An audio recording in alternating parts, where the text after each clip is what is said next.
എന്തൊക്കെയാണ് എല്ലാരും സുഖമല്ലേ? നമ്മുടെ ക്ലാസ് ഒക്കെ ഇങ്ങനെ പടിപടിയായിട്ട് കേറാട്ടോ. നമ്മൾ ഓരോ സെക്ഷൻസ് ആയിട്ട് ഇങ്ങനെ പഠിച്ച് നമ്മളെന്താ നല്ല മാർക്ക് മേടിക്കുമല്ലേ ക്രിസ്മസ് ആകുമ്പോഴേക്കും. നിങ്ങളുടെ അച്ഛലാ മിസ് എന്തിനാ വന്നേക്കെന്ന് അറിയാലോ നിങ്ങൾക്ക്.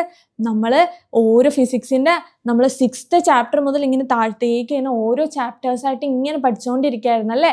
അപ്പോൾ ഇന്നത്തെ സെക്ഷനിൽ നമ്മൾ എന്താ പഠിക്കണമെന്ന് ഓർമ്മയുണ്ടോ? എന്താണ് ലാസ്റ്റ് സെക്ഷനിൽ പഠിച്ചത്? നമ്മൾ the world of colour and vision എന്ന് പറഞ്ഞ ചാപ്റ്റർ. ഏത്? ക്ലാസ് 10th 3rd ചാപ്റ്റർ അല്ലേ. എന്താണ്? The world of colour and vision എന്ന് പറഞ്ഞ ചാപ്റ്റർ ആട്ടോ. അപ്പൊ അതിലെന്താ നമ്മൾ പഠിച്ചത്? നമ്മൾ കളറിന്റെ വേൾഡിനെ കുറിച്ചാണ് പഠിച്ചത്. ഓരോ കളേഴ്സും അത് ഓറിയന്റഡ് ആയിട്ടുള്ള ഓരോ കാര്യങ്ങളിലും ഇങ്ങനെ നോക്കി സെറ്റാക്കി അല്ലേ. അതെ. അപ്പോൾ ഇന്ന് മിസ് അതിന്റെ കണ്ടിന്യൂഷൻ ആണ് പഠിപ്പിക്കുന്നത്. അപ്പൊ കഴിഞ്ഞ സെക്ഷനിൽ നമ്മൾ എന്താ പഠിച്ചത്? നമ്മൾ സ്കാറ്ററിങ് ഒക്കെ പഠിച്ചല്ലേ. നമ്മൾ ഫുൾ കളർഫുൾ ആയിട്ടുള്ള കാര്യങ്ങളാണ് പഠിച്ചത്. നമ്മൾ വിബ്ജിയോർ ലൈറ്റ് വന്ന് തട്ടുമ്പോൾ എന്തൊക്കെ സംഭവിക്കും, നമ്മൾ സ്കാറ്ററിങ്ങിനെ കുറിച്ച് പഠിച്ചു. Colour of transparent object and colour of opaque object, അതിനെക്കുറിച്ചൊക്കെ പഠിച്ചായിരുന്നു അല്ലേ. അപ്പോൾ ഇന്ന് നമ്മൾ പഠിക്കാൻ പോകുന്നത് കളേഴ്സ് ഓറിയൻറ്റഡ് ആയിട്ട് കുറച്ച് നമ്മൾ സ്കാറ്ററിങ്ങിൻ്റെ ഒരു ആപ്ലിക്കേഷൻ പോലെയാണ് നമ്മൾ കളറിൻ്റെ ആപ്ലിക്കേഷൻ ഓറിയൻറ്റഡ് ആയിട്ട് ടിൻറ്റൽ എഫക്റ്റ്, അത് കൂടാണ്ട് നമ്മൾ വേറെ കുറച്ച് കാര്യങ്ങൾ കൂടി പഠിച്ച് ഇന്നത്തോടെ നമ്മൾ ഈ world of colour and vision എന്ന് പറഞ്ഞ ചാപ്റ്റർ തീർക്കൂട്ടോ. അപ്പം എല്ലാവരും എക്സൈറ്റഡ് അല്ലേ? ക്രിസ്മസ് എക്സാം ആണെന്ന് പറഞ്ഞ് ആരും ടെൻഷൻ ഒന്നും അടിക്കണ്ട കേട്ടോ. എന്തിനാ ടെൻഷൻ അടിക്കുന്നത്? നമ്മൾ പതിയെ പഠിച്ച് നല്ല മാർക്ക് മേടിക്കും അല്ലേ. അതെ. അപ്പം മിസ് ഇങ്ങനെ കൂടുതൽ വാരി വലിച്ച് സംസാരിക്കൊന്നുമില്ല, നമുക്ക് കാര്യത്തിലേക്ക് അങ്ങോട്ട് കടക്കാം.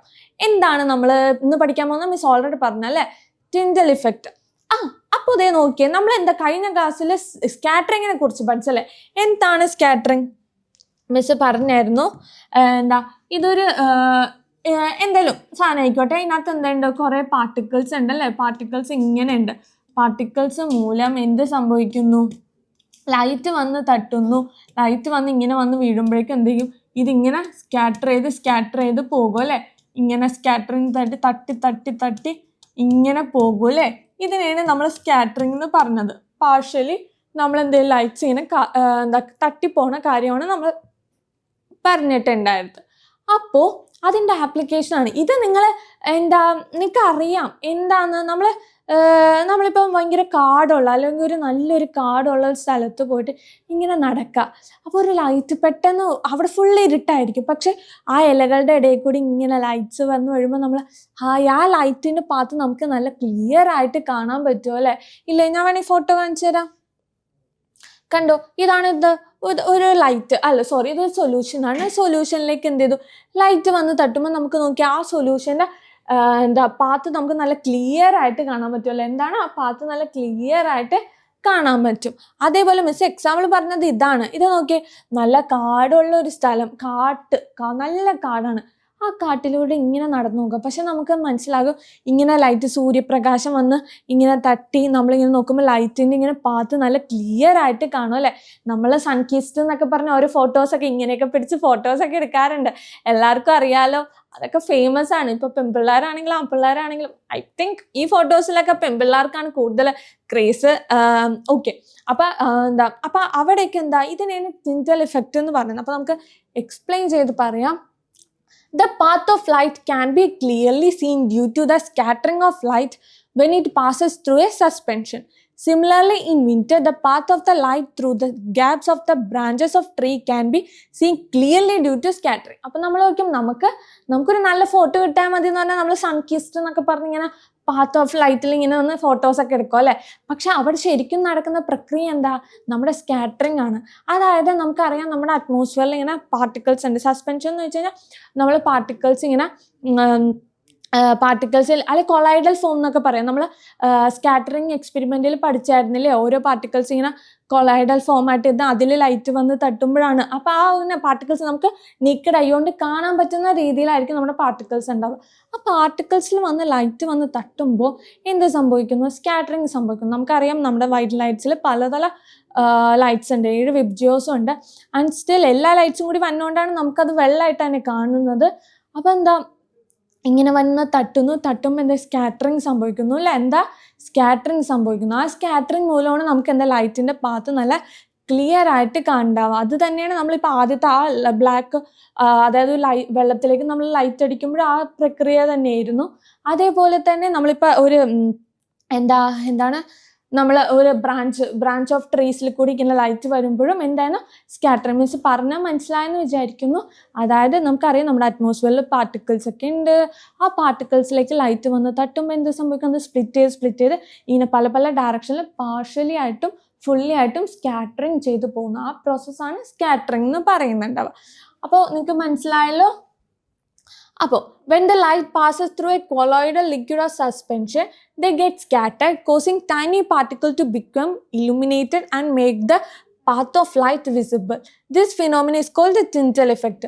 കണ്ടോ? അപ്പോൾ നമുക്കറിയാം കൊളോയിഡൽ പാർട്ടിക്കിൾസ് ഇങ്ങനെ പാർട്ടിക്കിൾസ് ആയിട്ട് ഇങ്ങനെ പാർട്ടിക്കിൾസ് ഉണ്ട്.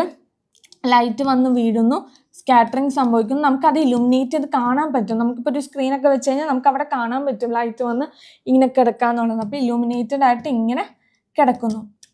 അപ്പോൾ ആ ഫിനോമിന, അപ്പോൾ നമുക്ക് ആ ലൈറ്റിൻ്റെ പാത്തിനെ ക്ലിയർ ആയിട്ട് കാണാൻ പറ്റുന്നതിന് അതിനെ പറയുന്നതാണ് എന്ത്? ടിൻറ്റൽ ഇഫക്റ്റ് എന്ന് പറയുന്നത്. അപ്പോൾ നിങ്ങൾക്ക് ടിൻറ്റൽ ഇഫക്റ്റ് എന്താണെന്ന് മനസ്സിലായല്ലോ? ഒന്നുമില്ല, നമുക്ക് ചോദിച്ചു കഴിഞ്ഞാൽ എന്താ, സ്കാറ്ററിങ് മൂലം നമുക്ക് ലൈറ്റ് എന്താ ഇലുമിനേറ്റ് ചെയ്ത് കാണാൻ പറ്റും. And also we can clearly see the path of the light. ആ പ്രക്രിയ മൂലം നമുക്ക് ലൈറ്റിൻ്റെ പാത്ത് നല്ല ക്ലിയർ ആയിട്ട് കാണാൻ പറ്റും. അപ്പോൾ അതിനെയാണ് എന്ത്? ടിൻറ്റൽ ഇഫക്റ്റ് എന്ന് പറയാം. അപ്പോൾ നിങ്ങൾക്ക് എക്സാമിന് ചിലപ്പോൾ ഇങ്ങനത്തെ ക്വസ്റ്റ്യൻ ആയിരിക്കും, വാട്ട് ഈസ് ടിൻറ്റൽ ഇഫക്റ്റ് എന്നൊക്കെ ചോദിച്ചാൽ ഈസി ആയിട്ട് പറഞ്ഞാൽ നമുക്ക് ആദ്യം മനസ്സിലേക്ക് വരേണ്ടത് എന്താ? സ്കാറ്ററിങ്ങിനെ കുറിച്ചായിട്ട്. എന്താണ് സ്കാറ്ററിങ്? അപ്പോൾ അത് മനസ്സിലാകുമ്പോൾ തന്നെ നമുക്ക് എന്താ സിമ്പിളായിട്ട് എഴുതാൻ പറ്റൂ കേട്ടോ. അപ്പോൾ എല്ലാവരും സെറ്റല്ലേ? മനസ്സിലായെന്ന് നോക്കുന്നു.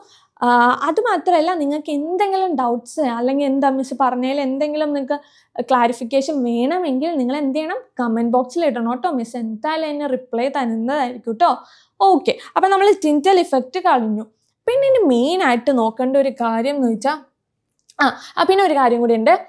The intensity of scattering depends on the size of the particle in the colloid. As the size of the particle increase, the intensity of scattering increase. ഇത് മീൻസ് ഓൾറെഡി കഴിഞ്ഞ സെക്ഷനിൽ പറഞ്ഞതാണെങ്കിൽ കൂടി നമുക്കിവിടെ പറയാം. നമ്മൾ സ്കാറ്ററിങ് പ്രോസസ്സിൽ സോഡിയം തയോസൾഫേറ്റ് ഇട്ടു, അത് കഴിഞ്ഞ് ഹൈഡ്രോക്ലോറിക് ആസിഡ് ഇട്ടു. അപ്പോൾ ആദ്യം മിസ് പറഞ്ഞായിരുന്നു അവിടെ എന്താണ് പാർട്ടിക്കിൾസ് വളരെ കുഞ്ഞു പാർട്ടിക്കിൾസ് ആയിരിക്കും എന്ന് മിസ് പറഞ്ഞായിരുന്നു. പക്ഷെ കുറച്ച് നേരം കഴിയുമ്പോൾ ആ ടൈം ഡ്യൂറേഷൻ മാറുമ്പോൾ അവിടെ എന്ത് ചെയ്യും?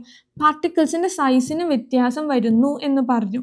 അപ്പോൾ ആദ്യം നമ്മൾ സ്കാറ്ററിങ് ചെയ്യുമ്പോഴേക്കും നമുക്ക് ബ്ലൂ ലൈറ്റ്സ് ഒക്കെ ബ്ലൂ വയലറ്റ് ആ ഒരു ഫോമിലായിരുന്നു. പക്ഷേ സൈസ് കൂടിയപ്പോഴും സ്കാറ്ററിങ് കൊണ്ട് കാരണം ആ ലിക്വിഡ് നല്ല ബ്ലൂവും വയലറ്റ് കളറിലേക്ക് ഫോം ചെയ്തു. അപ്പോൾ സൈസ് കൂടുമ്പോൾ നമ്മുടെ പാർട്ടിക്കിൾസിൻ്റെ സൈസ് ഇങ്ങനെ കൂടുമ്പോൾ സ്കാറ്ററിങ് എന്ത് ചെയ്യുന്നു? നല്ല രീതിക്ക് കൂടുന്നു. എന്താണ്? സ്കാറ്ററിങ് നല്ല രീതിക്ക് കൂടുന്നു. പക്ഷേ പാർട്ടിക്കിളിൻ്റെ സൈസ് കുറവാണെങ്കിൽ എന്ത് ചെയ്യും? സ്കാറ്ററിങ് അത്ര നല്ലോണം ഉണ്ടാവില്ല. പക്ഷെ പാർട്ടിക്കിളിൻ്റെ സൈസ് കൂടും. നമുക്ക് ആലോചിച്ചാൽ മതി, ഇപ്പം നമ്മൾ ഒരു ബോർഡ്, ആ ബോർഡിൽ കുറേ സാധനങ്ങൾ ഇങ്ങനെ ഡിസ്റ്റർബ് ചെയ്തിട്ട് വെച്ചേക്കാം. അതായത് ഇതൊരു ബോർഡാണ്. ഇവിടെ ഞാൻ ഒരു കമ്പ് വെച്ചു, ഇവിടെ ഒരു കമ്പ് വെച്ചു, ഇവിടെ കമ്പ് വെച്ചു, ഇവിടെ വെച്ചു. ഞാൻ കുറേ ബോൾസ് ഇങ്ങനെ ഇടാം. ബോൾസ് ഇടുമ്പോഴേക്കും നമ്മളിങ്ങനെ പോകും. എന്നുവെച്ചാൽ ഓൾമോസ്റ്റ് അവിടെ സ്പേസ് കുറവാണ്, കൂടുതലാണ്. കാരണം എന്താ? അവിടെ കുറേ ഗ്യാപ്പ് ഉണ്ടല്ലേ. പക്ഷെ ആ സ്പേസിലേക്ക് ഞാൻ വേറൊരു വെച്ചു, അതിനകത്ത് നിറച്ചും ഇങ്ങനെ പാർട്ടിക്കിൾസ് ഇങ്ങനെ വെച്ചേക്കാം. അപ്പം ഈ ബോൾസിന് ഇതിൻ്റെ ഉള്ളിൽ കൂടി പോകാനായിട്ടുള്ള ചാൻസസ് വളരെ കുറവായി. കാരണം നമ്മൾ 10 എണ്ണം ഇട്ടാൽ ഒരെണ്ണം പോയി, ചിലപ്പോൾ അത് കഴിഞ്ഞ് രണ്ടാമത്തെ പോകും. അങ്ങനെ കുറേ നേരം എടുത്തിട്ടേക്കാം. അപ്പം പാർട്ടിക്കിൾസിൻ്റെ സൈസ് കൂടുമ്പോഴും എന്ത് സംഭവിക്കും? സ്കാറ്ററിങ് എന്തായിരിക്കും? നല്ല രീതിക്ക് കൂടും കേട്ടോ. അപ്പം എന്താണ് നമ്മൾ നോക്കേണ്ടതെന്ന്?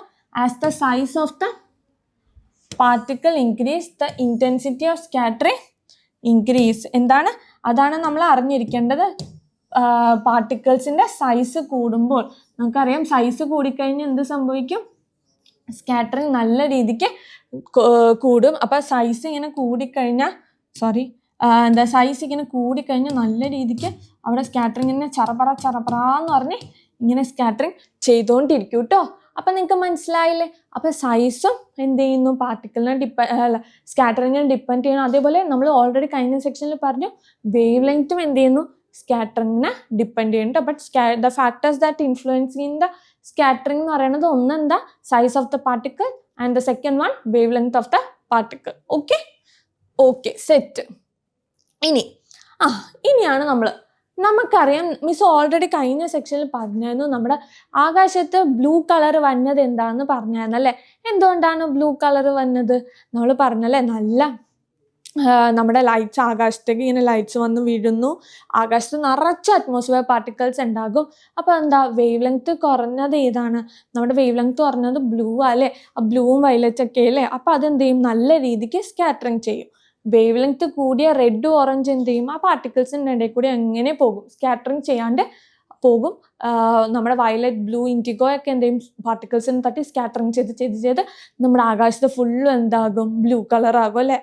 പക്ഷെ നിങ്ങൾ ശ്രദ്ധിച്ചിട്ടുണ്ടാവുമെന്ന് അറിയില്ല, നമ്മളിപ്പോൾ ഒരു രാവിലെ നല്ലൊരു പുലർച്ചെ നമ്മൾ സൂര്യൻ ഉദിക്കുന്ന സമയത്തും അതേപോലെ തന്നെ അസ്തമിക്കുന്ന സമയത്തും നമ്മൾ ശ്രദ്ധിച്ചറിയാം എന്താണ്, നമുക്ക് രണ്ടും ഒരു ഓറഞ്ചിഷ് റെഡിഷ് കളറായിട്ടാണ് കാണുന്നത്.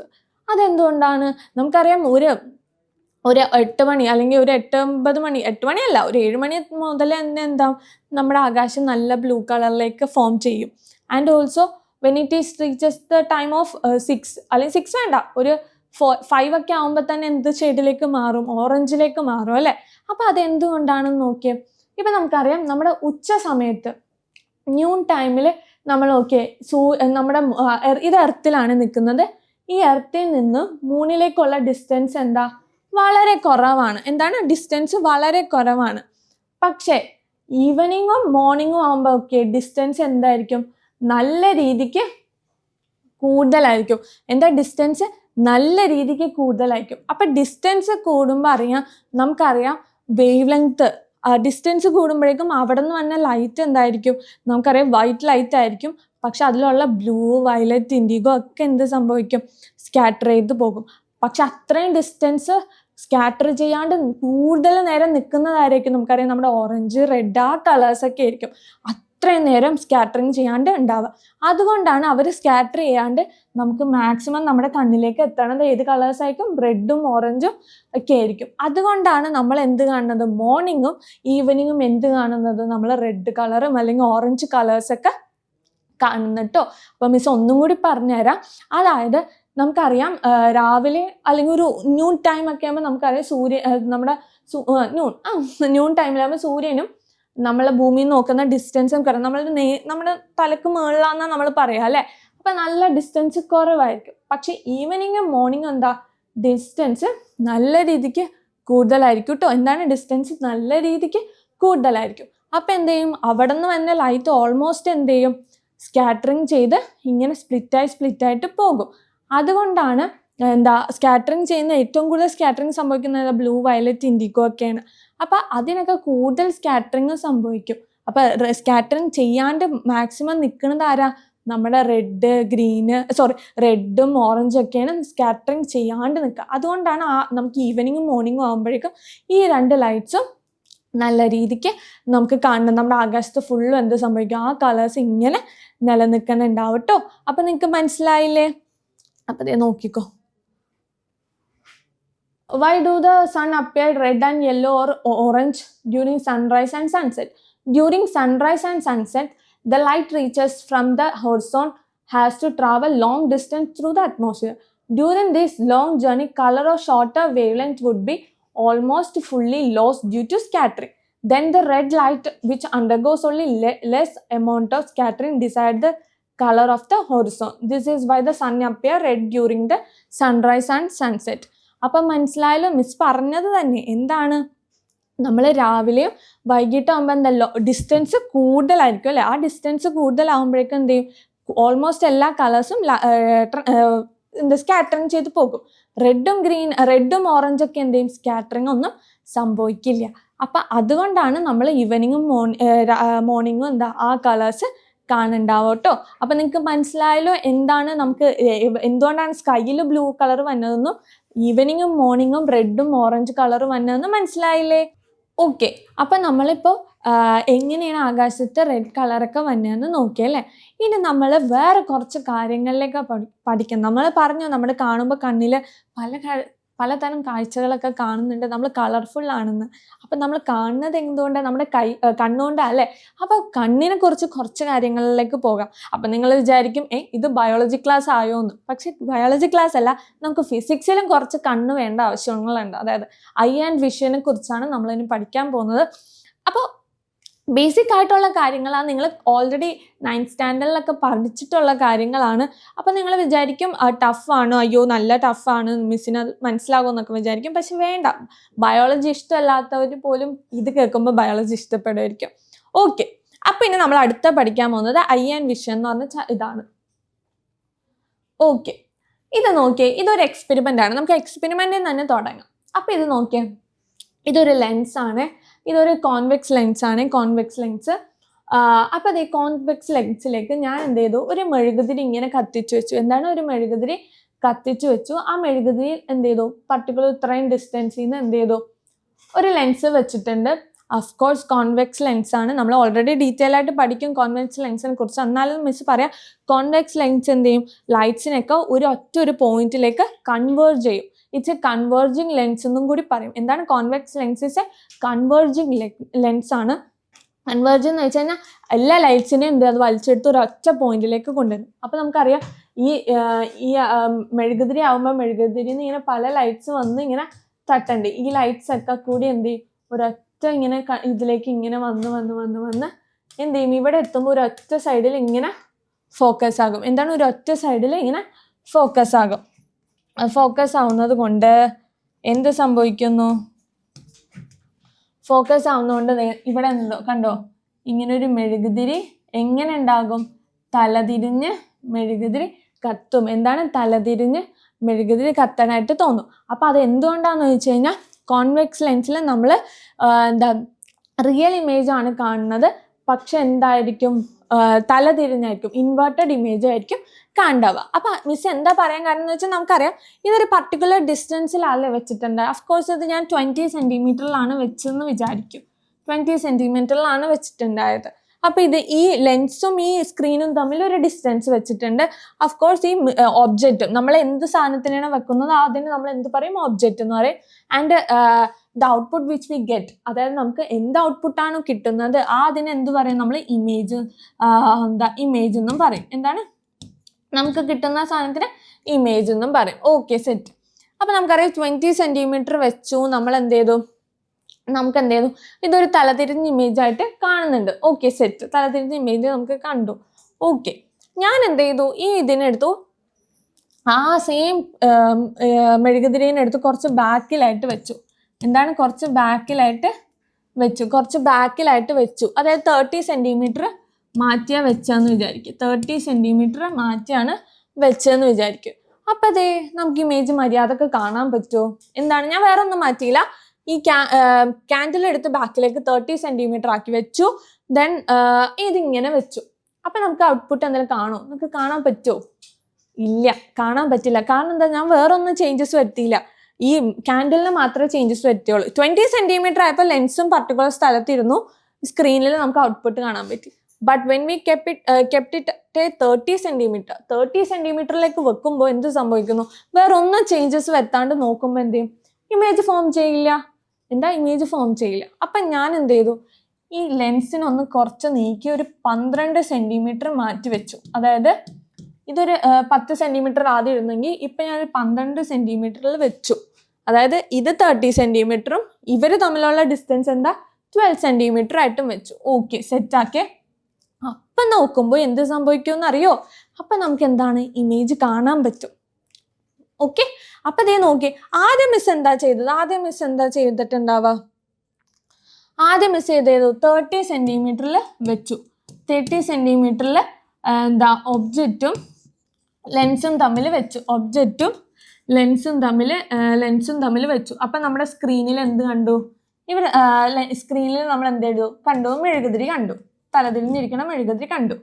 ഓക്കെ, പിന്നെ മിസ് എന്ത് ചെയ്തു, 30 അല്ല, നമ്മൾ ആദ്യം വെച്ചെന്താ 20 സെൻറ്റിമീറ്റർ ആട്ടോ. എന്താണ്, 20 സെൻറ്റിമീറ്റർ. ഓക്കെ, ദെൻ നമ്മൾ എന്ത് ചെയ്തു, ഇത് 30 സെൻറ്റിമീറ്ററിൽ വെച്ചു വിത്തൗട്ട് ചേഞ്ചിങ് ദ ലെൻസിന് ഒരു ചേഞ്ചസും വരുത്താണ്ട് നമ്മൾ വെച്ചു. അപ്പം നമുക്ക് ഇമേജ് കാണാൻ പറ്റുമോ? ഇമേജ് ഫോം ചെയ്യുമോ?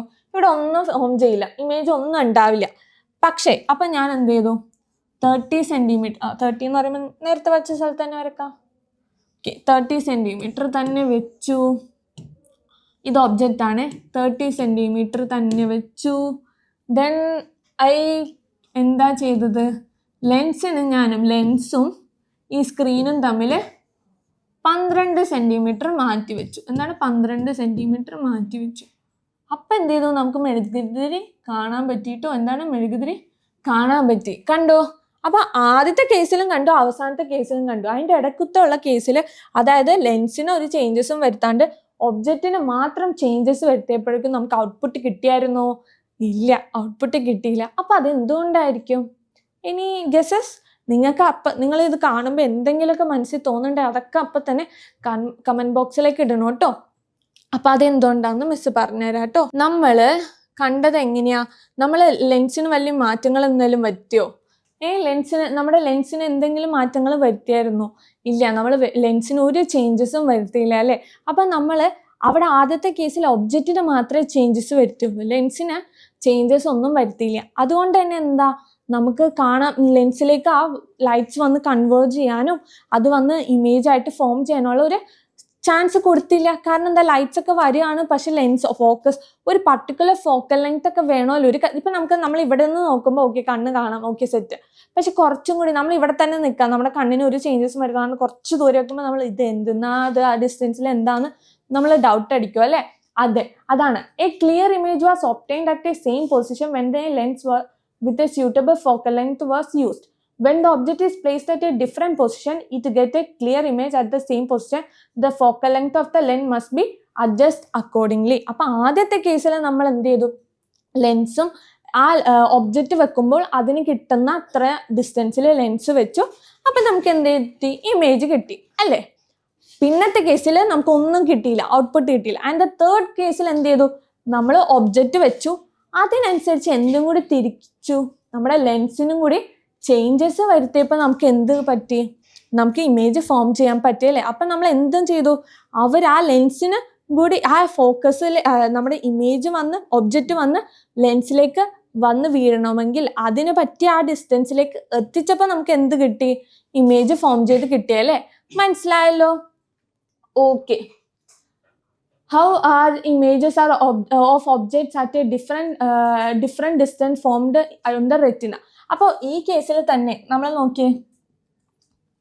ഇത് നോക്കിയേ. അപ്പം നമ്മൾ ഇവിടുത്തെ കേസ് പറഞ്ഞു ഓരോ കേസിലായിട്ട്, അതേപോലെ തന്നെയാണ് നമ്മുടെ കണ്ണിൻ്റെ കേസിലും. നമ്മുടെ കണ്ണിൻ്റെ കേസിൽ നമുക്ക് മെയിനായിട്ട് വേണ്ട നമ്മുടെ ഇമേജസ് എവിടെ ഫോം ചെയ്യുക, നമ്മുടെ കണ്ണിൻ്റെ റെറ്റിനയിൽ വന്നാണ്. അതായത് നമ്മുടെ കണ്ണിന് 3 ലെയേഴ്സ് ഉണ്ടല്ലേ, ആ 3 ലെയേഴ്സിലെ ഇന്നർ ലെയറായ റെറ്റിനയിലാണ്, എന്താണ്, ഇന്നർ ലെയറായ റെറ്റിനയിലാണ് നമ്മുടെ ഇമേജ് ഫോം ചെയ്യുക. എന്തിലാണ് ഇമേജ് ഫോം ചെയ്യുക അല്ലേ, ഇമേജ് ഫോം ചെയ്യുക. അപ്പം ആ ഇമേജ് ഫോം ചെയ്യണമെങ്കിൽ എന്ത് ചെയ്യണം, അവിടെ വന്ന് ലൈറ്റ് വന്ന് വീഴണം. അപ്പം അത് അഡ്ജസ്റ്റ് ചെയ്യണത് ഏതാ, നമ്മുടെ ലെൻസിൽ മര്യാദക്ക് വന്ന് വീണാൽ മാത്രമേ അത് വന്ന് റെറ്റിനയിൽ വന്ന് ലൈറ്റ് വന്ന് വീഴൂ, എന്നാലേ നമുക്ക് കാണാൻ പറ്റുള്ളൂ. അപ്പോൾ ആ ലെൻസിലേക്ക് മര്യാദക്ക് വീഴ്ത്താനും, അതായത് നമുക്കറിയാം നമ്മൾ അങ്ങ് ദൂരെയുള്ള കാര്യം അങ്ങ് ഇത്ര അടുത്തുള്ള കാര്യം നമ്മൾ ക്ലിയർ ആയിട്ട് കാണുന്നുണ്ട്. അപ്പം അതെന്താ, നമ്മുടെ ഈ ലെൻസിലത്തെ ഇതാണ് എന്ത്, സീലിയറി മസിൽസ് എന്ന് പറയുന്നത്. ഈ സീലിയറി മസിൽസ് എന്ത് ചെയ്യും, നമ്മുടെ ലെൻസിന് ഇങ്ങനെ അഡ്ജസ്റ്റ് ചെയ്യിപ്പിക്കും. ആ അഡ്ജസ്റ്റ്മെന്റ് കാരണമാണ് എന്ത്, നമുക്ക് ദൂരെയുള്ള ഡിസ്റ്റൻസും അടുത്തുള്ള ഡിസ്റ്റൻസും എന്ത് ചെയ്തു, അതിനനുസരിച്ച് നമ്മൾ എന്ത് ചെയ്താലാണ് കണ്ണിന് ആ കാഴ്ച നമ്മുടെ കണ്ണിലേക്ക് എത്തുക, അത് നമ്മുടെ സിലിയറി മസിൽസിന് അറിയാം. അപ്പോൾ ആ സിലിയറി മസിൽസ് എന്ത് ചെയ്യും, അതിനെ അഡ്ജസ്റ്റ് ചെയ്യിപ്പിച്ച് നമ്മുടെ കണ്ണിലേക്ക് വന്ന് ആ ലൈറ്റ്സിന് വന്ന് വീഴ്ത്തി നമ്മുടെ റെറ്റിനയിൽ വന്ന് വീണു നമുക്ക് ആ ഇമേജ് കാണാൻ പറ്റുന്നത്. മനസ്സിലായോ? അപ്പോൾ അതാണ് ഇവിടെ പറഞ്ഞത്.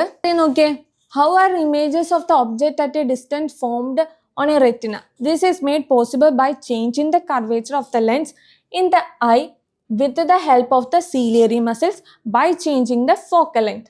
When the ciliary muscles contract, the curvature of the lens increase and the focal length decrease.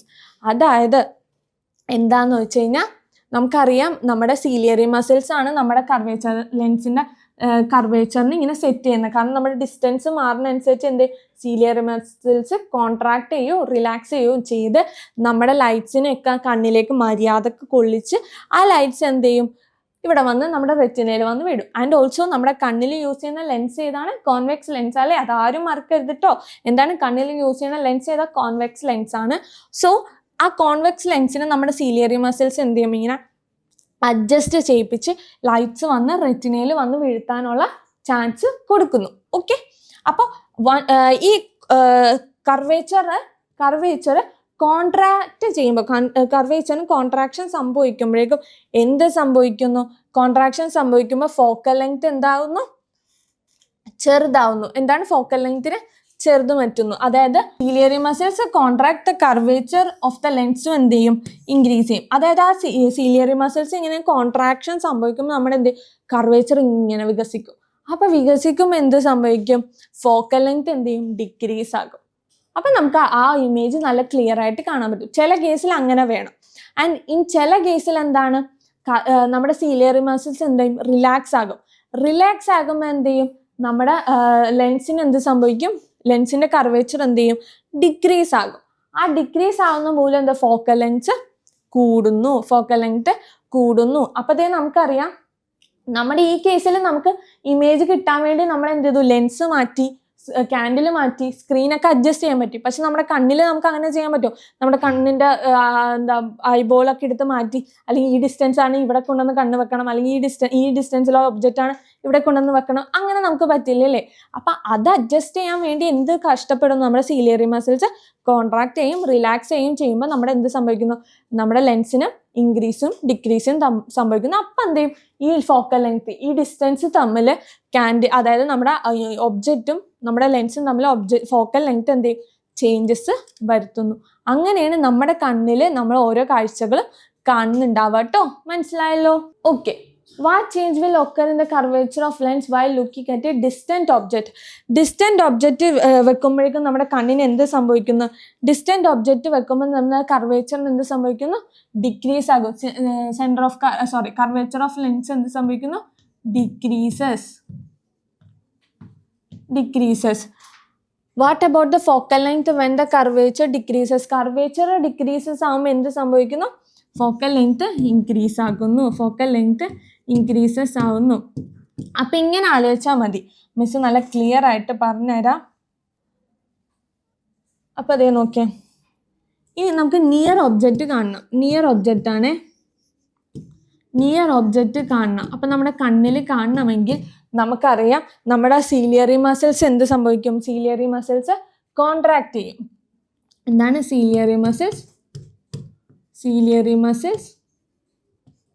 മസിൽസിന് എന്ത് സംഭവിക്കും?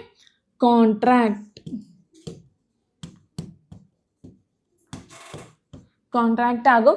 അപ്പം എന്ത് സംഭവിക്കും? നമ്മുടെ കർവേച്ചറിന് എന്ത് ചെയ്യും? ലെൻസ് എന്ത് ചെയ്യും? കർവേച്ചർ എന്ത് സംഭവിക്കും? ഇൻക്രീസ് ആവും അല്ലേ? കർവേച്ചർ എന്ത് ചെയ്യും? ഇൻക്രീസ് ആകും. അപ്പം എന്ത് ചെയ്യും? ഫോക്കൽ ലെങ്ത് എന്താ സംഭവിക്കും? ഫോക്കൽ ലെങ്ത് ഡിക്രീസ് ആകുന്നു. മനസ്സിലായല്ലോ? ഇനി ഡിസ്റ്റന്റ് ഒബ്ജക്റ്റ് ആണെങ്കിൽ എന്ത് സംഭവിക്കും? സീലിയറി മസിൽസ് എന്ത് സംഭവിക്കുന്നു? സീലിയറി മസിൽസിന് റിലാക്സ് ചെയ്യും. എന്താണ് ciliary muscles? Relax. And lens curvature of lens എന്ത് സംഭവിക്കുന്നു? ഡിക്രീസ് ആവുന്നു. അപ്പം എന്ത് സംഭവിക്കുന്നു? ഫോക്കൽ ലെങ്ത് കൂടുന്നു. ഫോക്കൽ ലെങ്ത് കൂടിയാൽ മാത്രമല്ലേ നമുക്ക് ഡിസ്റ്റൻസ് ആയിട്ടുള്ള ഒബ്ജക്റ്റ് കാണാൻ പറ്റുള്ളൂ. അപ്പം ഈ കാര്യം ഓർത്താൽ മതി. നിയറർ ഒബ്ജക്റ്റിലാവുമ്പോൾ സീലിയറി മസിൽസ് കോൺട്രാക്ട് ചെയ്യുന്നു, അപ്പം ലെൻസ് ഇൻക്രീസ് ചെയ്യുന്നു, ഫോക്കൽ ലെങ്ത് കുറയുന്നു. Once the distant object ciliary muscles relax ചെയ്യുന്നു, കർവേച്ചർ ഓഫ് ലെൻസ് ഡിക്രീസ് ചെയ്യുന്നു, ഫോക്കൽ ലെങ്ത് എന്ത് ചെയ്യുന്നു? ഇൻക്രീസ് ചെയ്യുന്നു. അപ്പം ഈ കാര്യം നിങ്ങളുടെ മനസ്സിലുണ്ടെങ്കിൽ നമുക്ക് ഈസി ആയിട്ട് എന്ത് ചെയ്യാം? കണ്ണിൻ്റെ കാര്യങ്ങളൊക്കെ പഠിക്കാൻ പറ്റൂ കേട്ടോ. എന്താണ്? കണ്ണിൻ്റെ കാര്യങ്ങളൊക്കെ ഈസി ആയിട്ട് മനസ്സിലാക്കാൻ പറ്റും. അപ്പോൾ ഇതൊക്കെ നമുക്ക് ഡേ ടു ഡേ അറിയേണ്ട കേട്ടോ. കാരണം നമ്മളെങ്ങനെ കാണുന്നത്, നമ്മുടെ കാഴ്ചകൾ, നമ്മുടെ കണ്ണിലേക്ക് ഓരോ കാഴ്ചകൾ എങ്ങനെ എത്തുക എന്നുള്ള കാര്യങ്ങളാണല്ലേ നമ്മളിപ്പോൾ നോക്കുന്നത്. ഓക്കെ, നോക്കേ, the ability of the eye to change the curvature of length and adjust the focal length so that the image of the object always fall on the retina regardless of the position of the object is the power of accommodation of eye. അപ്പോൾ ഇത് എന്തായാലും ചോദിക്കാൻ chance ഉണ്ട്. What is power of accommodation of I എന്നുള്ളത്. അതായത് നമ്മുടെ ഐസിന് എന്ത് മാറ്റാൻ, നമ്മുടെ കർവേച്ചർ ഓഫ് ലെൻസിനെയും ഫോക്കൽ ലെങ്ത്തിനെയൊക്കെ അഡ്ജസ്റ്റ് ചെയ്ത്, എന്നാൽ മാത്രമല്ലേ നമ്മുടെ കണ്ണിൽ നമ്മൾ കാണുന്ന കാഴ്ചകൾ കണ്ണിലെത്തുള്ളൂ. അപ്പം അങ്ങനെ പൊസിഷൻസ് അഡ്ജസ്റ്റ് ചെയ്ത് നമ്മുടെ കണ്ണിലേക്ക് എല്ലാ കാഴ്ചകളും മര്യാദക്ക് എത്തിക്കാനുള്ള ആ പ്രോസസ്സ്, ആ ഒരു ഇതിനെ പറയുന്നതാണ് the power of accommodation of I. കണ്ടോ, പവർ, ആ കണ്ണിൻ്റെ ഒരു പവർ തന്നെയാണത്. കണ്ടോ, നമ്മൾ കാണുന്ന കാഴ്ചകൾ അത് എത്ര ഡിസ്റ്റൻസിലുള്ളതാണെങ്കിലും അടുത്തുള്ളതാണെങ്കിലും അത് ഫോക്കൽ ലെങ്ത് ഒക്കെ അഡ്ജസ്റ്റ് ചെയ്ത്, അല്ലെങ്കിൽ നമ്മുടെ ലൈറ്റ്സ് കർവേച്ചർ ഓഫ് ലെൻസിനെയൊക്കെ അഡ്ജസ്റ്റ് ചെയ്ത് അത് കോൺട്രാക്റ്റും റിലാക്സ് ഒക്കെ ചെയ്ത് നമ്മുടെ കണ്ണിലേക്ക് കറക്റ്റ് ഇമേജ് എത്തിക്കുന്ന അതിനെയാണ് എന്ത് പറയുന്നത്, power of accommodation of eye എന്ന് പറയുന്നുണ്ടാവും കേട്ടോ. അപ്പം നിങ്ങൾക്ക് മനസ്സിലായല്ലോ എന്താണ് power of accommodation of eyes എന്നുള്ളത്. ഓക്കെ, ഇനി നിങ്ങളൊരു ബുക്ക് എടുത്ത്, ഞാൻ എന്ത് ചെയ്തു, ഈ സാധനം ഞാൻ എൻ്റെ മൂക്കിൻ്റെ അടുത്ത് ഇങ്ങനെ വെച്ചു. ഈ മൂക്കിൻ്റെ അടുത്ത് വെച്ചപ്പോഴേക്കും എനിക്ക് ഈ സാധനം മര്യാദക്ക് കാണാൻ പറ്റും. നിങ്ങൾ നോക്കും, ഈ സാധനം എന്നല്ല, നമ്മളൊരു ബുക്ക് എടുത്ത് കണ്ണിൻ്റെ ഇങ്ങനെ അടുത്ത് മൂക്കിലേക്ക് ഇങ്ങനെ എത്തിച്ചു. ആ ബുക്കിലുള്ള സാധനങ്ങൾ നമുക്ക് മര്യാദക്ക് കാണാൻ പറ്റുമോ? ഇല്ല. പക്ഷെ പതിയെ അത് ഇങ്ങനെ കണ്ണിൻ്റെ ഇങ്ങനെ നിൽക്കി നോക്കുമ്പോൾ നമുക്കൊരു പർട്ടിക്കുലർ പോയിന്റ് എത്തുമ്പോൾ എന്ത് ചെയ്യാൻ പറ്റും, നമുക്ക് നല്ല രീതിക്ക് ഇമേജസ് കാണാൻ പറ്റും. ഒരു പർട്ടിക്കുലർ പോയിന്റ്, ചിലപ്പോൾ അത് ഇത്രയാകും. അപ്പോൾ ആ ഒരു പർട്ടിക്കുലർ പോയിന്റിനെയാണ് എന്ത്, നിയർ പോയിന്റ് എന്ന് പറയണ്ടാവുക. എന്താണ്, മിസ് ഒരു ബുക്ക് എടുത്തു, ബുക്ക് ഇങ്ങനെ മൂക്കിൻ്റെ അടുത്ത് വെച്ചു. പതിയെ മൂക്കിൻ്റെ അടുത്ത് വെക്കുമ്പോൾ എന്തായിരിക്കും, നമുക്കത് കാണാനേ പറ്റില്ല. മര്യാദക്ക് അതിലുള്ളത് എന്താണെന്ന് പോലും നമുക്ക് വായിക്കാൻ പറ്റില്ല. വൺസ് അത് നീക്കി നമുക്കൊരു പോയിന്റ് എത്തുമ്പോൾ എന്ത് മനസ്സിലാവും, ഇതിലുള്ളത് നല്ല രീതിക്ക് കാണാൻ പറ്റുമെന്ന് മനസ്സിലാവില്ലേ. ആ പോയിന്റിനെയാണ് എന്ത്, നിയർ പോയിന്റ് എന്ന് പറയണത്. പിന്നെ നമുക്ക് കുറച്ച് ദൂരേക്ക് കൊണ്ടായാലും എന്ത് ചെയ്യും, നമുക്കത് ആഫ്റ്റർ ഓൾ ഒരു നല്ലൊരു ഡിസ്റ്റൻസ് വരെ നമുക്ക് എന്ത് ചെയ്യാൻ പറ്റും, അത് കാണാൻ പറ്റും അല്ലേ. അതിനെയാണ് ഇൻഫിനിറ്റി പോയിന്റ് എന്ന് പറയുന്നത്. അപ്പം നമുക്ക് നോക്കാം. To read a book by holding it close to your nose, can you see the letters clearly? No. നമ്മളൊരു ബുക്ക് എടുത്ത് നമ്മുടെ മൂക്കിലിൻ്റെ അടുത്തേക്ക് വെച്ചിട്ട് അത് വായിക്കാൻ പറഞ്ഞാൽ കോങ്കണ്ണായി പോകുള്ളൂ, കാരണം നമുക്കത് വായിക്കാൻ പറ്റില്ല. What if you move the book away? Book ഒന്ന് നീക്കി നോക്കിയേ, നമുക്ക് വായിക്കാൻ പറ്റും അല്ലേ, കുറച്ച് കഴിയുമ്പോഴേക്കും വായിക്കാൻ പറ്റും. Okay, at what distance of the eyes can you see the letters clearly? ഏത് ഡിസ്റ്റൻസിലായിരിക്കും നമുക്ക് ലെറ്റേഴ്സ് ക്ലിയർ ആയിട്ട് കാണാൻ പറ്റുക? The distance is the least distance of distinct vision. The near point at which an object can be seen clearly is the near point. For healthy eyes, the minimum distance for clear vision is 25 centimeter. അപ്പോൾ miss പറഞ്ഞു, നമ്മളിങ്ങനെ മൂക്കിൽ നിന്ന് കുറച്ചിങ്ങനെ നീക്കി വെക്കുമ്പോൾ ഒരു particular point എത്തുമ്പോൾ നമുക്ക് എന്ത് ചെയ്യാൻ പറ്റും, ആ ബുക്കിലുള്ള ലെറ്റേഴ്സ് കാണാൻ പറ്റും അല്ലേ. ആ പർട്ടിക്കുലർ പോയിന്റ് എന്താണ്, നിയർ പോയിന്റ് എന്നും പറയും. അത് സാധാരണ ഹെൽത്തി ഐസിൽ നമ്മളൊരു സാധാരണക്കാരുടെ ഇടയിൽ എന്താണ്, ആ ഡിസ്റ്റൻസ് എന്ന് പറഞ്ഞാൽ 25 സെൻറ്റിമീറ്റർ ആണ്. നിങ്ങൾ വേണമെങ്കിൽ എക്സ്പെരിമെൻ്റ് ആയിട്ട് ചെയ്ത് നോക്കിക്കോളൂ. ഒരു ബുക്ക് എടുത്തിട്ട് നമ്മളൊരു കണ്ണിൻ്റെ 25 സെൻറ്റിമീറ്റർ മാറ്റി വെക്കുമ്പോൾ അത് എത്ര നമുക്ക് വായിക്കാൻ പറ്റുന്നുണ്ടോ, ക്ലാരിറ്റിയോട് വായിക്കാൻ പറ്റുന്നുണ്ടോ, അതാണ് എന്ത്, നിയർ പോയിന്റ് എന്ന് പറയുന്നുണ്ടാവുക. അതൊരു ഹെൽത്തി ഐസിനാണ്. ചിലവരുടെയൊക്കെ കണ്ണിന് ചില കംപ്ലയിൻസ് ഒക്കെ ഉണ്ടെങ്കിൽ അത് മാറാം, 25 മാറാം. സ്റ്റിൽ ഒരു സാധാരണക്കാരുടെ ഒരു ഇത് എത്രയാണ്, 25 സെൻറ്റിമീറ്റർ. അപ്പോൾ ആ 25 സെൻറ്റിമീറ്ററിൽ വെച്ച് കഴിഞ്ഞാൽ നമുക്ക് അപ്പോഴേക്കും നല്ല രീതിക്ക് ബുക്കാണെങ്കിൽ എന്ത് സാധനമാണെങ്കിലും അതിലുള്ളത് ക്ലിയർ ആയിട്ട് മനസ്സിലാകും. What is the maximum distance at which an object can be seen clearly? Maximum distance ഏതാ? The fastest point at which an object can be seen clearly is the far point. നമ്മൾ ഏറ്റവും ദൂരെ വെച്ച് ഏത് ഡിസ്റ്റൻസിലാണോ നമുക്കത് കാണാൻ പറ്റുന്നത്, ദൂരെ വെക്കുമ്പോഴേ ആ പോയിന്റിനാണ് നമ്മൾ എന്താ പറയുക, ഫാർ പോയിന്റ് എന്ന് പറയുന്നത്. ആ ഫാർ പോയിന്റ് ഡിപ്പെൻഡ് നമ്മുടെ ഓരോ ആൾക്കാരുടെയും ഹെൽത്ത് അനുസരിച്ച് മാറും. ചിലവർക്ക് നല്ല ഡിസ്റ്റൻസിൽ വെച്ചാലും കാണാൻ പറ്റും, ചിലർക്ക് അത്രയും ഡിസ്റ്റൻസ് പറ്റില്ല, എന്നാലും സ്റ്റിൽ ഡിസ്റ്റൻസ് വെച്ചാൽ കാണാൻ പറ്റും. അപ്പം അത് നമുക്കൊരു ഇതല്ല, പർട്ടിക്കുലർ ആയിട്ട് പറയാൻ പറ്റില്ല. അപ്പം this distance is considered to be infinity.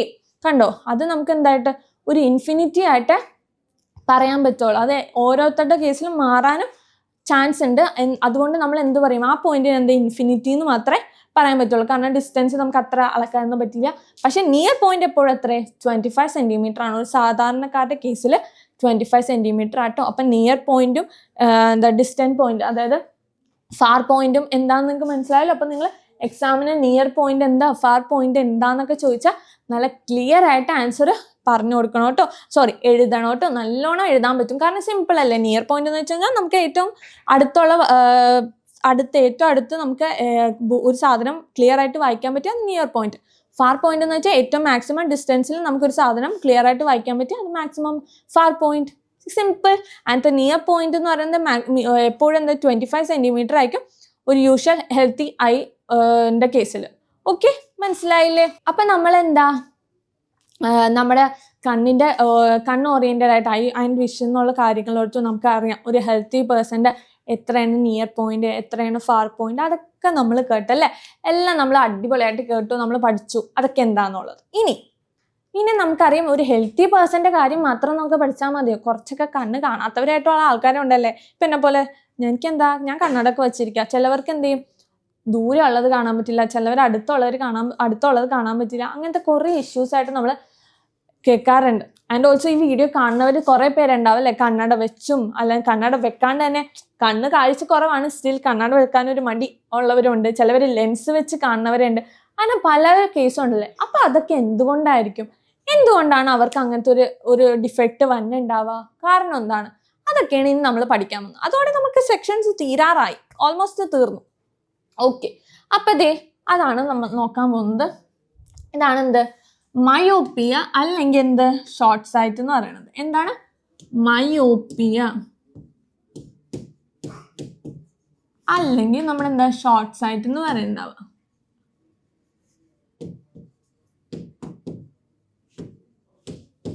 Short sight എന്ന് പറയുന്നുണ്ടാവുക. നമുക്കറിയാം നമ്മുടെ ഫോക്കസ് നമ്മുടെ ഒരു സാധാരണ കണ്ണാണെങ്കിൽ കണ്ണിൽ എങ്ങനെ വന്ന കോൺവെക്സ് ലെൻസ് വന്ന് അത് ലൈറ്റ്സ് ഫുള്ള് കൺവേർജ് ചെയ്യണത് എന്തിലാണ്, റെറ്റിനയിൽ വന്ന് കൺവേർജ് ചെയ്യും അല്ലേ. പക്ഷേ ഈ മയോപ്പിയ അല്ലെ ഷോർട്ട് സൈറ്റ്നെസ് ഉള്ളവർക്ക് എന്താ സംഭവിക്കാന്ന് വെച്ച് കഴിഞ്ഞാൽ അവർക്ക് എന്ത് സംഭവിക്കും? ഇങ്ങനെ ലൈറ്റ്സ് വന്ന് വീഴുന്നു, ലെൻസിലേക്ക് വന്ന് വീഴുന്നു. ലെൻസ് എന്ത് ചെയ്യും? കൺവേർജ് ചെയ്യും. അതായത് ലൈറ്റ്സിനെല്ലാം കൂടി ഒരു ഒറ്റ പോയിന്റിലേക്ക് വരുത്തും. പക്ഷേ അത് റെറ്റിനയിലല്ല വീഴ്ത്തുക. അതിന് പകരം എന്ത് ചെയ്യും? റെറ്റിനയുടെ ഫ്രണ്ടിൽ വന്ന് എന്ത് ചെയ്യും?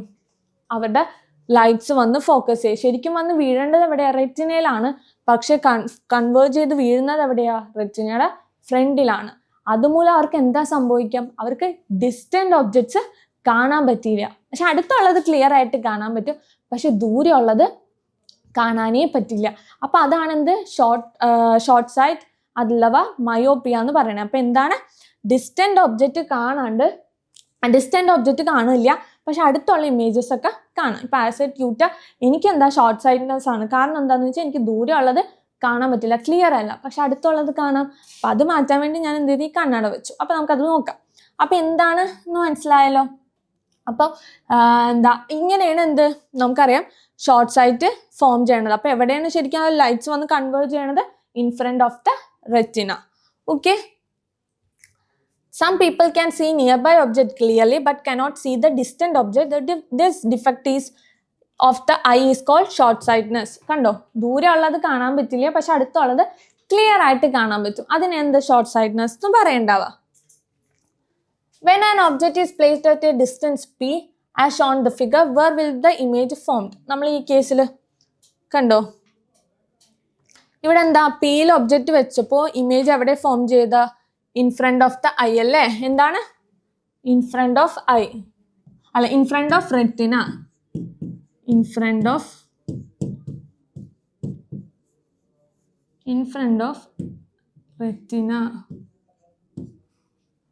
Can the object be seen clearly? കാണാൻ പറ്റുമോ? നമുക്ക് ക്ലിയർ ആയിട്ട് ഇമേജ് കാണാൻ പറ്റുമോ? ഇല്ല, പറ്റില്ല. കാരണം നമുക്ക് ശരിക്കും ലൈറ്റ് വന്ന് വീഴേണ്ടത് എവിടെ? റെറ്റിനയിലാണ്. പക്ഷെ എവിടെ വന്ന് വീണത്? In front of the retina അല്ലേ. അപ്പൊ അത് കാണാൻ പറ്റില്ല. What if the object is at Q ആണെങ്കിലോ? കണ്ടോ, ഈ കേസിലാണെങ്കിൽ എന്ത് സംഭവിക്കും? ക്യൂവിൽ വന്ന് ലൈറ്റ് വന്ന് കാരണം അടുത്താ അല്ലേ. ഇത് ദൂരെയുള്ള ഇമേജ് ആയിരുന്നു, പക്ഷെ ഇത് അടുത്തുള്ള ഇമേജ് ആകുമ്പോൾ നല്ല ക്ലിയർ ആയിട്ട് കാണാൻ പറ്റും അല്ലേ. അപ്പൊ എന്ത് സംഭവിക്കുന്നു? can see the image, can see the image. For people with this defect, the far point will not be infinite, it will be at a certain distance from the eye. അപ്പോൾ നമ്മൾ already പറഞ്ഞു far പോയിന്റും near പോയിന്റും. അപ്പോൾ ഇങ്ങനത്തെ ഉള്ളവർക്ക് far point clear ആയിരിക്കില്ല. എന്താണ്, ദൂരെയുള്ള പോയിന്റ് ക്ലിയർ ആയിരിക്കില്ല, പക്ഷെ നിയർ പോയിന്റ് എന്തായിരിക്കും, ക്ലിയർ ആയിരിക്കും കേട്ടോ. മനസ്സിലായില്ലേ? അപ്പൊ ഇങ്ങനത്തെ ഉള്ള അസുഖം മാറ്റാനായിട്ട് എന്ത് ചെയ്താൽ മതി? അപ്പൊ ഇതിന് ചിലപ്പോൾ ചിലവരുടെ ഡിഫക്റ്റ് എന്തായിരിക്കും, സൈസ്, ഐബോൾസിന്റെ സൈസിന് വ്യത്യാസം വരും, അതൊക്കെ കൊണ്ടായിരിക്കും. അല്ലെങ്കിൽ പവർ ഓഫ് ലെൻസ് കുറവ്, അങ്ങനത്തെ ഒക്കെ ഉണ്ടാകും. അപ്പൊ അതൊക്കെ മൂലമായിരിക്കും ഇത് അസുഖം ഉണ്ടാവുക. അപ്പൊ സൈസ് ഓഫ് ദ ഐബോൾസ് എന്തായിരിക്കും, ലാർജ് ആയിരിക്കും. എന്താണ്, size of the eyeballs large ആയിരിക്കും. അതേപോലെ പവർ ഓഫ് ലെൻസും എന്തായിരിക്കും, മോർ ആയിരിക്കും. അപ്പൊ ഇതൊക്കെ ഒരു ഇത് ചില കേസിൽ ചിലപ്പോൾ സൈസിന് മാത്രമേ പ്രോബ്ലം ഉണ്ടാവും, സൈസ് ഓഫ് ഐബോൾസിന് മാത്രമേ പ്രോബ്ലം ഉണ്ടാവുള്ളൂ, പവർ കറക്റ്റ് ആയിരിക്കും. ചിലരുടെ പവറിന് പ്രോബ്ലം ഉണ്ടാവും, size of the eyeball correct ആയിരിക്കും. അങ്ങനെ ഓരോ ഇഷ്യൂസ് ആണ്, depend upon the person the situation may be change. അപ്പോൾ ഈ ഡിഫക്റ്റ് മാറാൻ എന്ത് യൂസ് ചെയ്താൽ മതി? അവരെന്ത് ചെയ്യണം, കോൺകേവ് ലെൻസ് യൂസ് ചെയ്താൽ എന്ത് മാറ്റാൻ പറ്റും, നമുക്ക് ഷോർട്ട് സൈറ്റ്സ് മാറ്റാൻ പറ്റും. എന്താണ്, കോൺകേവ് ലെൻസ് യൂസ് ചെയ്താൽ മതി. Okay, set. അപ്പോൾ അതേ മിസ് കാണിച്ചതാ, കണ്ടോ, ഇതാണ് സാധാരണ ഒരു ഷോർട്ട് സൈറ്റുള്ള അസുഖമുള്ള ഒരാളുടെ കണ്ണിന് വന്ന പ്രോബ്ലം. അപ്പോൾ അത് മാറ്റാൻ എന്ത് ചെയ്തു, ഒരു കോൺകേവ് ലെൻസ് വെച്ചു. അപ്പോൾ എന്ത് ചെയ്തു, കറക്റ്റായിട്ട് റെറ്റിനയിൽ വന്ന് ലൈറ്റ് വന്ന് വീഴും. ഓക്കെ, ഇനി അടുത്ത കേസാണ് നമ്മുടെ ലോങ് സൈറ്റ്. എന്താണ് ലോങ് സൈറ്റ് എന്ന് പറയുന്നത്? എന്താണ് ലോങ് സൈറ്റ്? അതാണ് എന്ത്, ഹൈപ്പർ മെട്രോപ്പിയ എന്ന് പറയുന്നത്. എന്താണ്, ഹൈപ്പർ മെട്രോപ്പിയ അല്ലെങ്കിൽ ലോങ് സൈറ്റ് എന്ന് പറയുന്നത്. ഹൈപ്പർ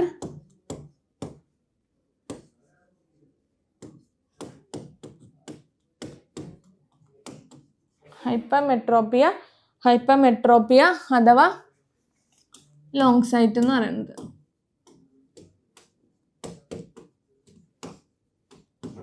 ഓക്കെ, ഇവരുടെ കേസിൽ എന്താ, നേരത്തെ കേസിൽ എന്തായിരുന്നു, കണ്ണിന്റെ നമ്മുടെ റെറ്റിനയുടെ മുമ്പിലാണ് ലൈറ്റ് വന്ന് കൺവേർജ് ചെയ്യുക. പക്ഷെ ഇവരുടെ കേസിൽ എന്താ, കണ്ണിന്റെ, അതായത് നമ്മുടെ റെറ്റിനയുടെ ബാക്കിലാണ് എന്ത് വന്ന് വീഴുക, ലൈറ്റ് വന്ന് കൺവേർജ് ചെയ്യുക, അതായത് റെറ്റിനയുടെ ബാക്കിൽ.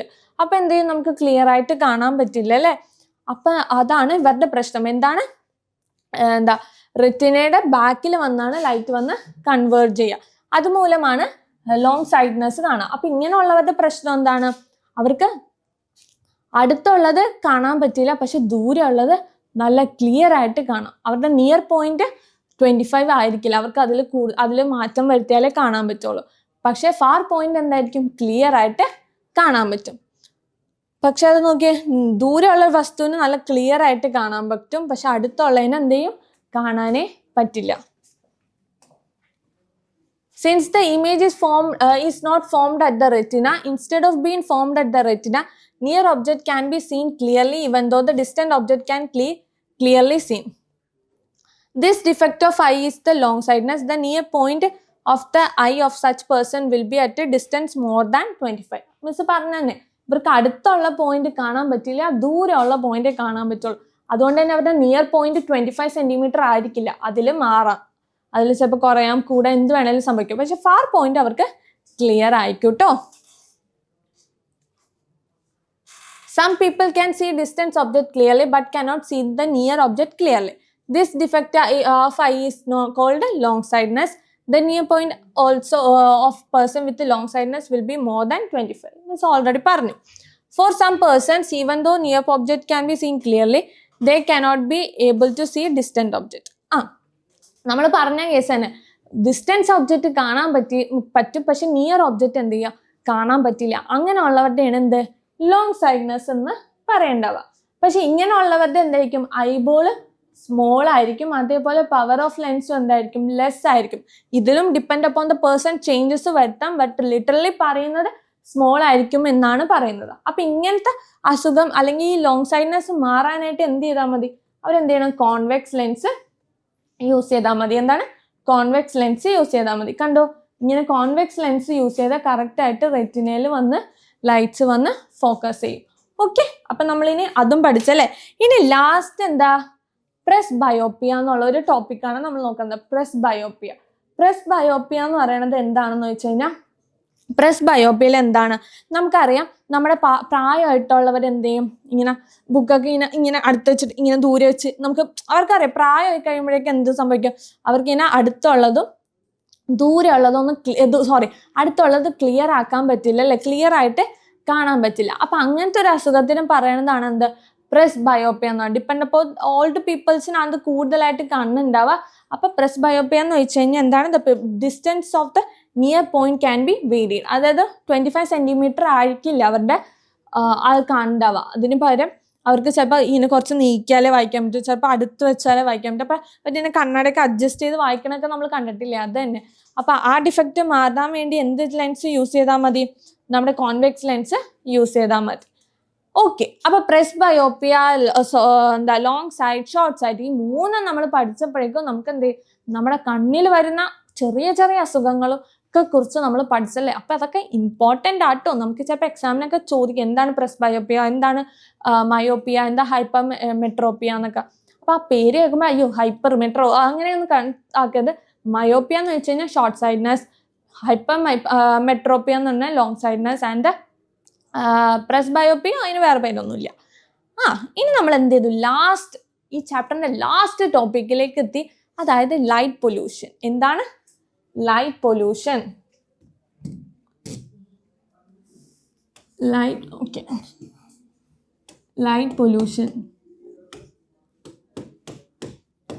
Light pollution. Although light is essential for the survival of life on the earth, artificial lights harm the natural habitat of the biosphere. Light pollution refers to the creation of artificial light in excessive amount of and intensity.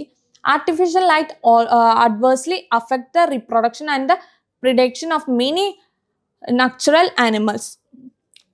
നമ്മൾ ഓർക്കും ഈ light pollution കൊണ്ട് എന്താ പ്രശ്നം, എന്താണ് light എന്താന്നൊക്കെ നമ്മൾ വിചാരിക്കും അല്ലേ. പക്ഷെ ഇതുണ്ട്. കാരണം എന്ന് വെച്ചാൽ നമുക്കറിയാം, നമ്മളുടെ ഒരു സന്തോഷത്തിന് നമ്മൾ കുറേ ലൈറ്റ്സും ആർട്ടിഫിഷ്യൽ ലൈറ്റ്സും ഒക്കെ വാരി വെതറി എങ്ങനെ ഇട്ടു. പക്ഷെ ചില ജീവജാലങ്ങൾക്കൊക്കെ എന്ത് ചെയ്യും, അത് പറ്റില്ല. അവരുടെ ഹാബിറ്റാറ്റ് എന്തായിരിക്കും, ഭയങ്കര calm and quiet, and also they need a darker mode. അതായത് അവരുടെ ലൈഫ് എന്താ ഡാർക്കർ രീതിയിലായിരിക്കും പോകണം. അവിടെ ആയിരിക്കും നല്ല ഒരു വലിയൊരു ലൈറ്റ് എടുത്തിട്ട് അങ്ങനെ അവരുടെ കാട്ടിലേക്കും അതിലേക്കും മരത്തിലേക്കും ഒക്കെ അടിച്ചു കഴിഞ്ഞാൽ എന്താ സംഭവിക്കും, അവരുടെ ലൈഫിന് ത്രെട്ടണിങ് ആണ്. കാരണം നമുക്കറിയാം, നമ്മൾ കിടന്നുറങ്ങുമ്പോൾ ലൈറ്റ് ഇട്ടാൽ നമുക്ക് ദേഷ്യം വരുന്ന കൂട്ടത്തിലാണ് നമ്മൾ പല വരും അല്ലെ. ആ സമയത്ത് അവരുടെ ഹാബിറ്റാറ്റിൽ പോയിട്ട് ലൈറ്റ്സ് നമ്മൾ ഇട്ട് കഴിഞ്ഞാൽ അത് ഒരു തെറ്റായ കാര്യം തന്നെയാണ് അല്ലെ. അപ്പൊ അതൊക്കെ എന്താ ശരിക്കും അവർക്ക് അത് അഫക്ട് ചെയ്യുമ്പോൾ ഇൻഡയറക്ട്ലി പലപ്പോഴും നമുക്കും അത് അഫക്ട് ചെയ്യുന്നുണ്ട്. നമ്മുടെയൊക്കെ അറിയാം, നമ്മുടെ ലൈഫ് സൈക്കിൾസിലൊക്കെ നമുക്കറിയാം, നമ്മൾ പരസ്പരം അങ്ങോട്ടും ഇങ്ങോട്ടും കണക്റ്റഡ് ആണല്ലേ. അപ്പൊ അതൊക്കെ ഇൻഡയറക്ട്ലി അഫക്ട് ചെയ്യും. അപ്പോൾ excess of artificial light adversely affect the natural activity, mental and physical health of the human. അപ്പൊ അതുമൂലം എന്താ, നമ്മുടെ നാച്ചുറൽ ആക്ടിവിറ്റീസും കുറച്ച് ഹ്യൂമൻ ഓറിയന്റഡ് ആയിട്ട് കുറെ കാര്യങ്ങൾക്ക് എന്ത് സംഭവിക്കും, നെഗറ്റീവായിട്ട് വരും. അപ്പൊ അത് മാറ്റാൻ നമ്മൾ എന്ത് ചെയ്യണം, നമ്മൾക്ക് ആവശ്യമുള്ളപ്പോൾ മാത്രം ലൈറ്റ് ഇടാം, ആവശ്യമില്ലാത്തപ്പോൾ ദെൻ സ്വിച്ച് ഓഫ്.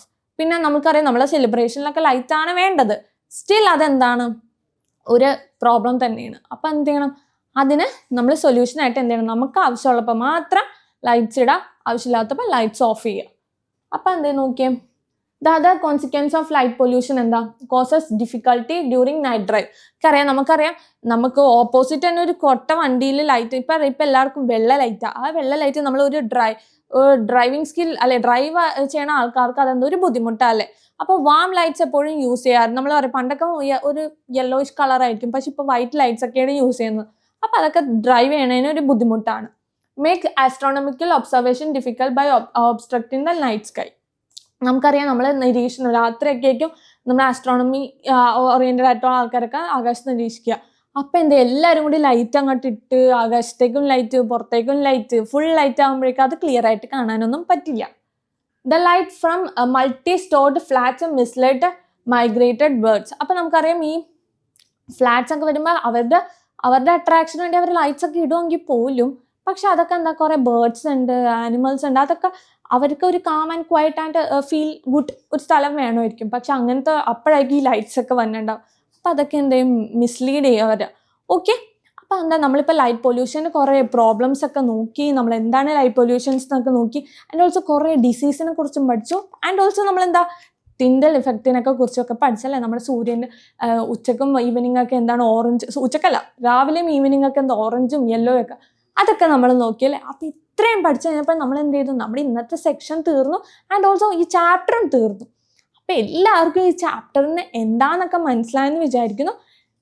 എന്തെങ്കിലും ഡൗട്ട് ഉണ്ടെങ്കിൽ എന്ത് ചെയ്യുക, പ്ലീസ് കമൻറ്റ് ചെയ്താൽ മതി. മിസ് എന്തായാലും ഡൗട്ട്സ് ഒക്കെ ക്ലിയർ ആക്കും. അപ്പോൾ എല്ലാവർക്കും ഈ ക്ലാസ് ഇഷ്ടമെന്ന് വിചാരിക്കുന്നു. ഓക്കെ, നമുക്ക് അടുത്ത ക്ലാസ്സിൽ അടുത്ത സെക്ഷനിൽ വേറെ ചാപ്റ്റർ ആയിട്ട് ക്ലിയർ ആയിട്ട് പഠിക്കാം. Okay, hope you guys enjoy this video. Okay, bye.